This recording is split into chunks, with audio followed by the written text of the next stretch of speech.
My grandmother grew up in the slums of Prohibition-era Chicago. Her family lived in a small house near the harbor, and one of her earliest memories was a particularly hot summer when, seeking respite from the heat, she and her sister discovered a seldom used section of boardwalk near an abandoned warehouse.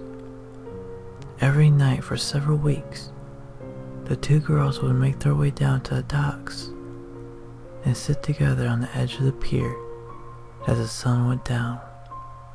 My grandmother vividly, and for a time fondly, recalled the feeling of seaweed between her toes as she and her sister dangled their feet into the murky water. It wasn't until years later that she returned to the pier and found that the warehouse had been demolished.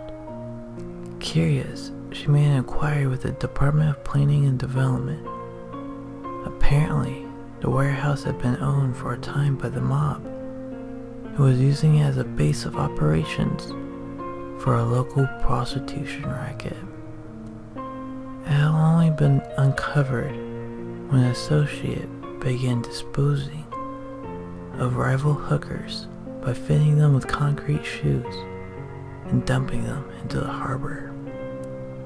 Investigating officers had recovered nearly 24 bodies from the waters of a secluded pier nearby.